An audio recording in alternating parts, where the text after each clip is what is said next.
तो हेलो दोस्तों।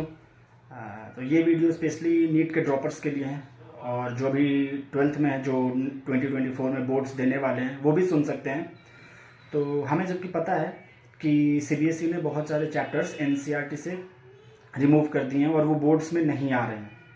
तो बहुत सारे बच्चे हैं वो कंफ्यूज्ड हैं कि हमें वो चैप्टर्स पढ़ने चाहिए या नहीं पढ़ने चाहिए, या क्या करना चाहिए उनका, क्योंकि हम ऐसा भी जानते हैं कि नीट के क्वेश्चन पेपर्स में वो सेक्शन ए सेक्शन बी में डिवाइड किया हो गया है, जिसमें कि कुछ क्वेश्चंस आप सॉल्व कर सकते हो, कुछ क्वेश्चंस आप लीव कर सकते हो। मतलब कि वो क्वेश्चंस ऑप्शनल हैं जो चैप्टर्स हटाए गए हैं।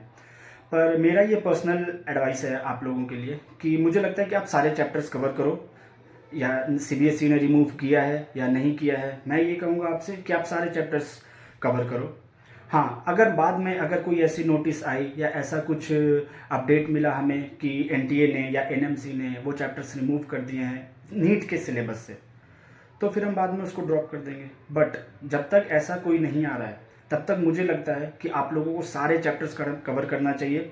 आप न्यू एनसीईआरटी भी पढ़ो, आप ओल्ड एनसीईआरटी भी पढ़ो, स्पेशली वो चैप्टर्स जो हटाए गए हैं उस पर भी ध्यान दो। हाँ, आप प्रायोरिटी कम दे सकते हो, बट ऐसा नहीं कि आप बिल्कुल रिमूव ही कर दो। आप सोचो कि नहीं, ये तो आउट ऑफ सिलेबस है, ये तो सिलेबस में है ही नहीं।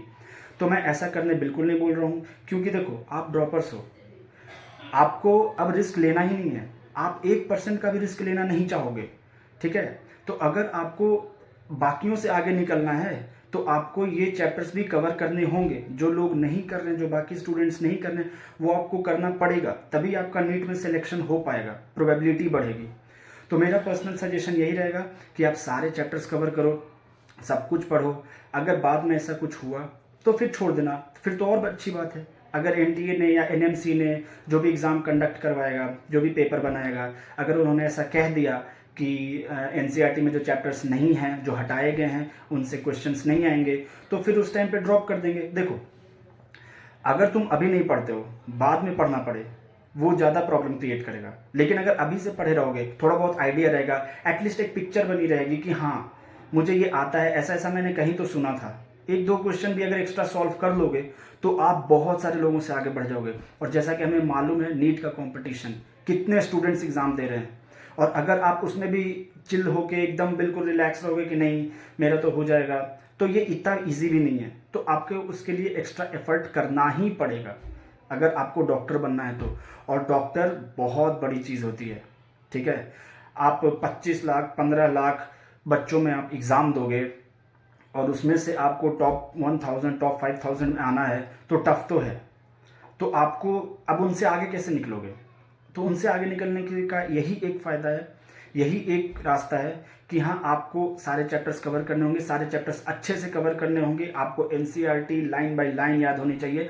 एनसीईआरटी आपके लिए गीता है या कुरान है, जो भी आप समझो, वो बहुत इंपॉर्टेंट है। वो आपको लाइन बाय लाइन रटी होनी चाहिए। अगर आप 700 टारगेट कर रहे हो और आजकल के बच्चे तो 720 ला रहे हैं, तो 720 लाने के लिए आपको भी वैसी मेहनत करनी पड़ेगी। आप 700 का सोचोगे तब आपको जाके 650 600 आएगा। आप सोचोगे ही 600 का, तो फिर 650 कैसे आएगा? ठीक है। तो मेरा सजेशन यही रहेगा कि आप सारा सिलेबस पढ़ो, सारे चैप्टर्स करो, देखो क्या हो रहा है, बन रहा है कि नहीं बन रहा है, क्वेश्चन सॉल्व करो, क्वेश्चंस प्रैक्टिस करो, जितना ज़्यादा हो सके क्वेश्चंस प्रैक्टिस करो। अगर आप ड्रॉपर हो तो आपको तो बोर्ड्स का टेंशन है नहीं, तो बोर्ड्स का टेंशन है नहीं, तो आप इजीली आप कर सकते हो, आप इजीली कर सकते हो। आप अपने लिए एक रूटीन बनाओ, और अगर रूटीन नहीं बना पा रहे तो मैं आपको सजेस्ट करूँगा, अगले वीडियो में आपको मैं बताऊँगा कि कैसे रूटीन बनाना चाहिए, क्या एक नीट एस्पिरेंट्स का होना चाहिए नीट में सिलेक्शन के लिए।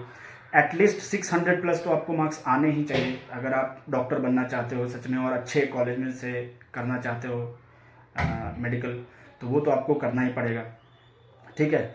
तो ये हो गई। हाँ, और ये भी है कि अभी आपके पास टाइम है, अभी आप कर सकते हो। लेकिन यही जैसे जैसे टाइम बीतता जाएगा ना, सितंबर आएगा, फिर नवंबर आएगा, फिर जनवरी आएगा, तो टेंशन आपका बढ़ता रहेगा, होगा कि नहीं होगा, कैसे होगा, क्या होगा। मैं आप कितनी बार आएगा कि आपको लगेगा कि नहीं यार, मैं नहीं, मेरे से नहीं हो पाएगा, मैं नहीं कर सकता हूँ, बहुत ज़्यादा सिलेबस है, ये है वो है, फलाना ढिमकाना, बहुत सारे थॉट आएंगे।